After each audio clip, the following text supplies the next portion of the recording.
بسم الله والحمد لله والصلاة والسلام على سيدنا رسول الله. اللهم صل وسلم وزد وبارك على نبينا محمد وعلى آله وأصحابه ومن اهتدى بهديه وسار بسنته واقتفى أثره واتبع منهجه إلى يوم الدين، وبعد. أيها المشاهدون الكرام، نلتقيكم في هذا البرنامج الجميل، برنامج نور في قلبي، لنتواصل سويا ونحن قد أقبلت علينا أيام كريمات، أيام الرحمات وأيام النفحات، أيام مباركات، ينبغي أن نفرح كثيرا وأن نستعد كثيرا وأن نعتني بهذه الأيام، وهي أيام شهر شعبان، لأن شهر شعبان له فضل عظيم عند الله تعالى، له خصوصية عند النبي صلى الله عليه وسلم، له أثر عظيم في نفوس أصحاب النبي صلى الله عليه وسلم. نتعرف على ذلك كله ولكن بعد فاصل قليل.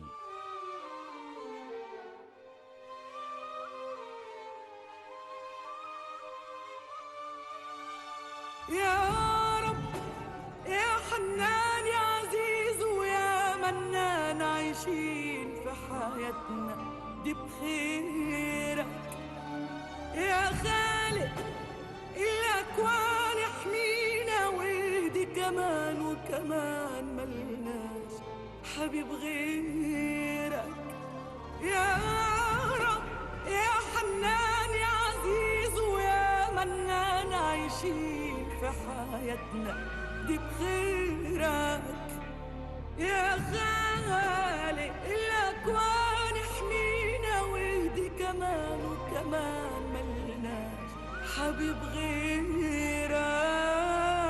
جمع يا رب قلوب، خلي اللي عاصي يتوب، لو كان شيطان ضله وبحق شهر الصوم، خلينا نوصل يوم في المظلومين قالوا. يا رب يا حنان يا عزيز ويا منان، عايشين في حياتنا دي بخيرك. الله يا غفور، الله يا شكور، الله يا مغيث، الله يا لطيف.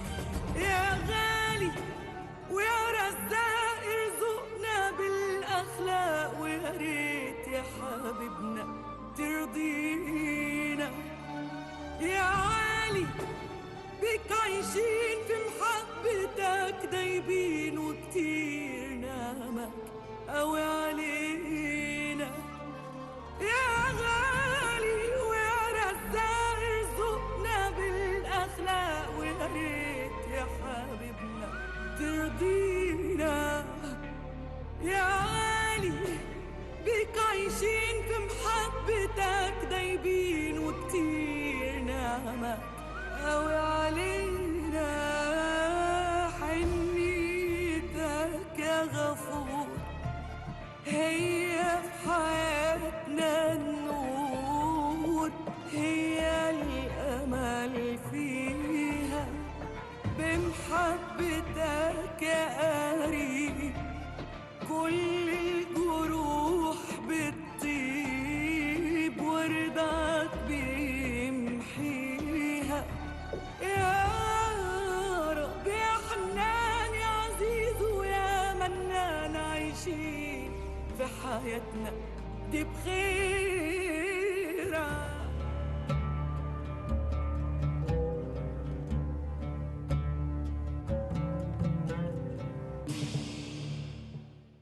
عدنا إليكم لنتحدث سويا حول شهر شعبان وفضل شهر شعبان ونفحات هذا الشهر المبارك.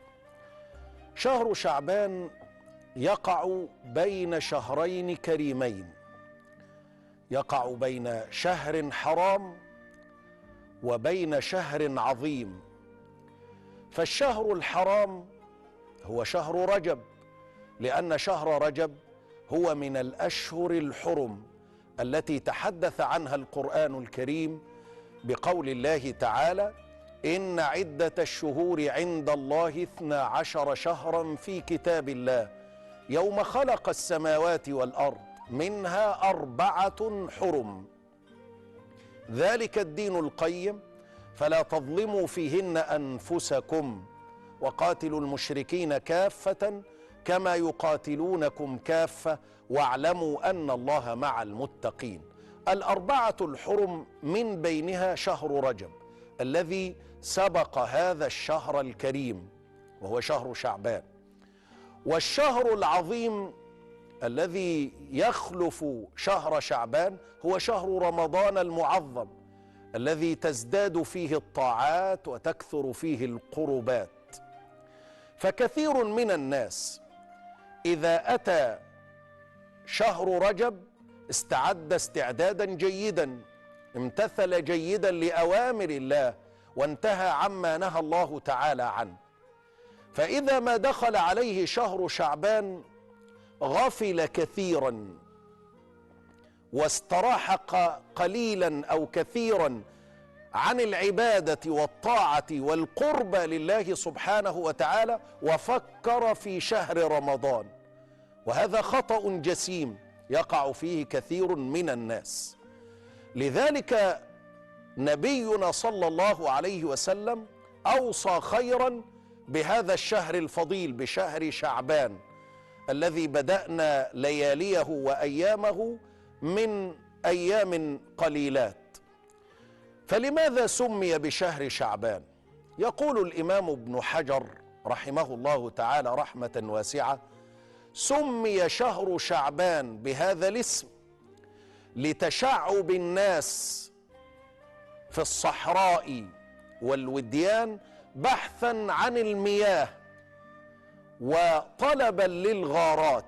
معنى طلبا للغارات لأن من عادة العرب أنهم كانوا يحرمون على أنفسهم القتال في شهر رجب لأنه من الأشهر الحرم. فإذا ما لقي الرجل قاتل أبيه وقاتل أخيه تركه وشأنه احتراما وتقديسا للشهر الحرام وهو شهر رجب. فلما تنقضي أيام شهر رجب ويدخل العرب في شهر شعبان يبحثون عن المعارك وعن القتال وعن ميادين الوغى وعن طلب الثأر إلى غير ذلك، فيثأر الرجل لأبيه ويثأر الأخ لأخيه ويثأر الرجل لابنه إلى غير ذلك من هذه الأمور التي تعرفونها. إذن سمي شهر شعبان بهذا الاسم كما قال الإمام ابن حجر لتشعب الناس بحثا عن المياه وطلبا للغارات. لكن كثيرا من العلماء قالوا إن شهر شعبان سمي بهذا الاسم لتشعب الخير فيه، لأن شهر شعبان شهر يزداد فيه الخير، تزداد فيه النفحات، تزداد فيه البركات من الله سبحانه وتعالى. فينبغي أن يكون المسلم على أهبة الاستعداد لهذا الشهر العظيم بحثا عن النفحات النازلات من السماء على عباد الله عز وجل. وكما قال النبي صلى الله عليه وسلم: ألا إن لربكم في أيام دهركم لنفحات ألا فتعرضوا لها. ولكن كيف يتعرض الإنسان لنفحات الله عز وجل؟ كيف يكون أهلا لنزول بركات المولى تبارك وتعالى عليه؟ هل هذه النفحات وهل هذه البركات تنزل على الناس جميعا؟ لا تنزل على الناس جميعا إلا للذين استعدوا استعدادا خاصا لهذا الشهر العظيم وهو شهر شعبان. فماذا كان يصنع النبي؟ ما الذي كان يصنعه النبي صلى الله عليه وسلم؟ لابد أن نعرف جميعا كيف كان رسول الله صلى الله عليه وسلم يقضي أيام شهر شعبان. ورد في الصحيحين، في صحيح الإمام البخاري وصحيح الإمام مسلم، برواية عن السيدة عائشة أم المؤمنين زوج النبي صلى الله عليه وسلم ورضي الله عنها، قالت: كان رسول الله صلى الله عليه وسلم يكثر الصيام في شهر شعبان، حتى أن هناك رواية عن السيدة عائشة وثبتت أيضا في الصحيحين أنها قالت: كان رسول الله صلى الله عليه وسلم يصوم شعبان كله. وفي رواية ثالثة للسيدة عائشة: إلا قليلا، كان يصوم شعبان إلا قليلا. يقول ابن المبارك في رواية السيدة عائشة رضي الله عنها حين قالت: كان رسول الله صلى الله عليه وسلم يصوم شعبان كله، قال: هذا كلام جائز عند العرب، فإن الرجل إذا تصدق بكثير من ماله وطعامه قال الناس عنه إنه تصدق بماله كله، مبالغة في الأمر، فإنه لم يتصدق بماله كله، لم يأكل الطعام كله. تقول العرب: أكل فلان الطعام كله، لم يأكل الطعام كله، وإنما أكل كثيرا من الطعام، هكذا تقول العرب. فقول السيدة عائشة رضي الله عنها أن النبي صلى الله عليه وسلم كان يصوم شعبان كله على جهة التغليب والمبالغة في كثرة صيام النبي صلى الله عليه وسلم في أيام هذا الشهر الفضيل. سيدنا أسامة بن زيد رضي الله عنهما ذهب إلى النبي صلى الله عليه وسلم كما ثبت ذلك، وقال له: يا رسول الله، لم أرك تصوم شهرا مثل ما تصوم في هذا الشهر. فقال له النبي صلى الله عليه وسلم: ذاك شهر يغفل الناس فيه بين رجب ورمضان، وهو شهر ترفع فيه الأعمال إلى الله، وأحب أن يرفع عملي وأنا صائم. أيها السادة المشاهدون، فاصل ونلتقيكم بعد قليل. يغفر لي ربي وارحم بعفوك علي تكرم، اغفر لي ربي وارحم بعفوك علي تكرم، أنت الغفور الرحيم وأنت العزيز الأكرم، أنت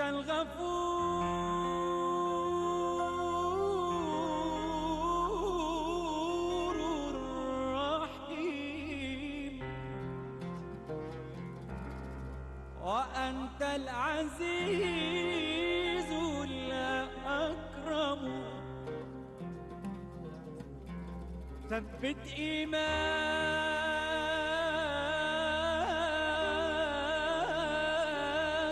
يا رب، واهد قلبي لما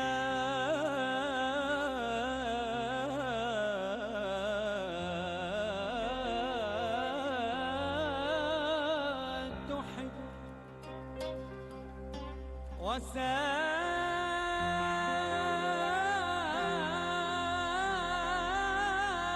وسامحني على كل ذنب،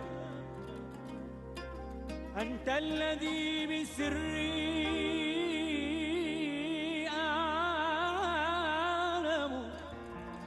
أنت الغفور الرحيم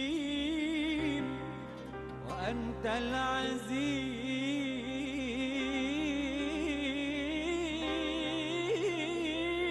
الأكرم.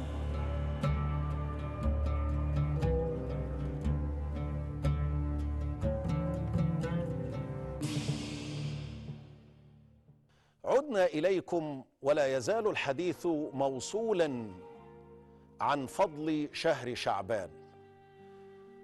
وفضل شهر شعبان لا يخفى على أحد، فلقد اهتم النبي صلى الله عليه وسلم به اهتماما بالغا، حتى أنه صلى الله عليه وسلم كان يكثر الصيام فيه. ولما سأله سيدنا أسامة بن زيد عن كثرة صيامه في شهر شعبان، قال: ذاك شهر يغفل الناس فيه بين رجب ورمضان، وهو شهر ترفع فيه الأعمال إلى الله، وأحب أن يرفع عملي وأنا صائم.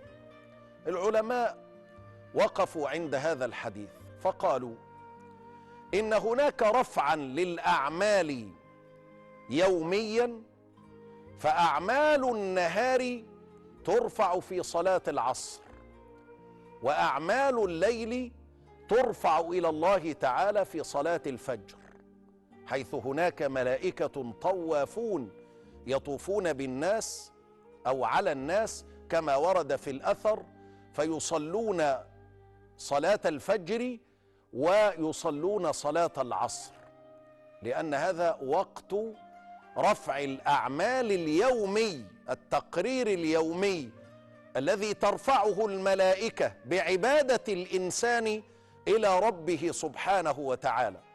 فعبادة النهار ترفع في صلاة العصر في وقت العصر، وعبادة الليل ترفع إبان وقت الفجر أو صلاة الفجر، فهذا رفع للأعمال يومي. وهناك رفع للأعمال أسبوعي، فترفع الأعمال أسبوعيا في يومين اثنين، كما ثبت ذلك عن النبي صلى الله عليه وسلم في يوم الاثنين وفي يوم الخميس. هذا موعد رفع الأعمال أسبوعيا إلى الله سبحانه وتعالى. وهناك رفع للأعمال ثانوي، وهو في شهر شعبان، ترفع جميع أعمال السنة كلها في هذا الشهر الفضيل.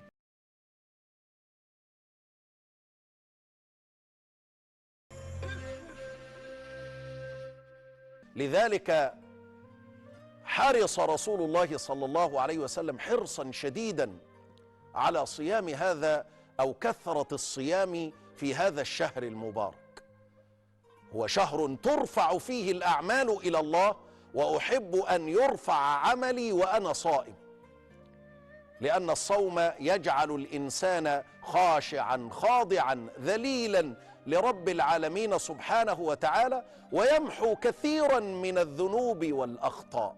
فلذلك كان رسول الله صلى الله عليه وسلم يحرص حرصا شديدا على الصيام في شهر شعبان.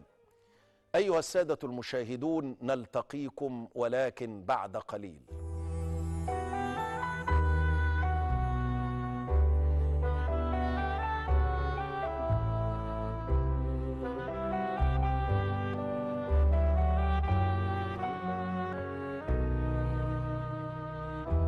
يا ربي بدعي في الحياة ألقى طريق، وعملي فيها يملؤك بالريق. ده كل شيء في الدنيا غيرك مش حقيقي، وكل أملي يفضل القرآن صديق، لحد ما في الدنيا دي العمر يخلص ويبتدي من بعدها العمر الحقيقي.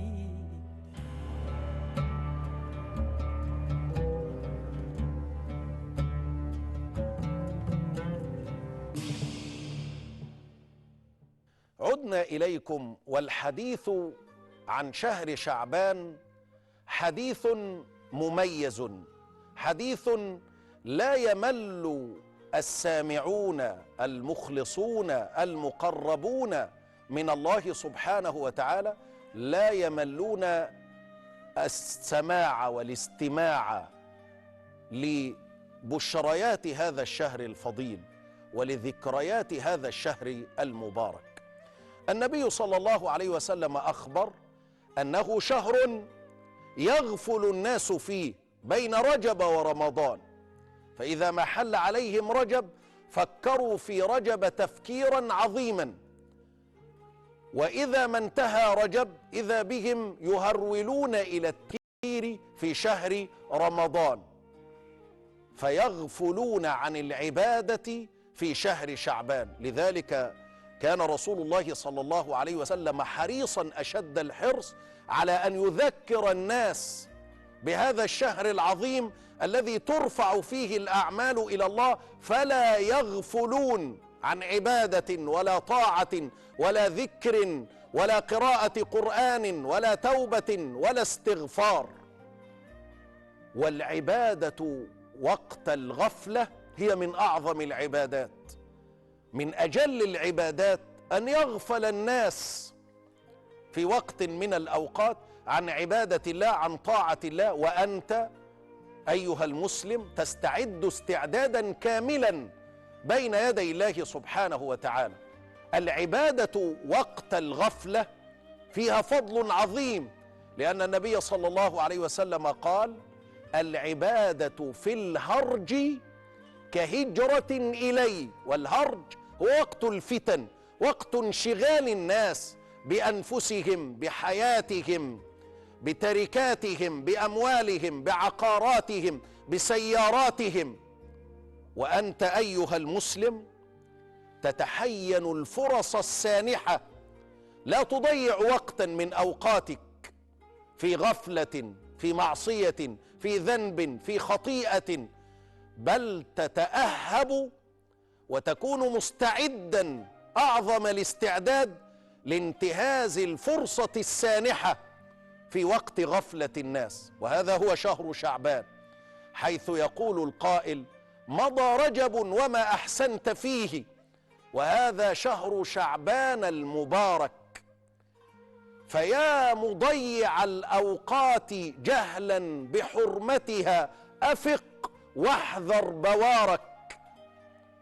لابد للإنسان أن ينتبه، ولا بد ألا يغفل عن هذا الشهر العظيم بالصيام، بالاستعداد الأمثل لشهر رمضان، بالقيام بين يدي الله، بكثرة الصدقات والنفقات، بالإحسان إلى الضعفاء والفقراء والمساكين، حتى يكون الناس أو حتى يكون الإنسان من المرحومين، من الفائزين، من المستبشرين برحمة من الله سبحانه وتعالى. نسأل الله العظيم رب العرش العظيم في هذا الشهر الكريم، في شهر شعبان، أن يتقبل منا ومنكم خالص الأعمال، وأن يعيننا على ذكره وشكره وحسن عبادته والتوبة إليه والاستغفار آناء الليل وأطراف النهار. اللهم آمين، اللهم آمين، والسلام عليكم ورحمة الله وبركاته.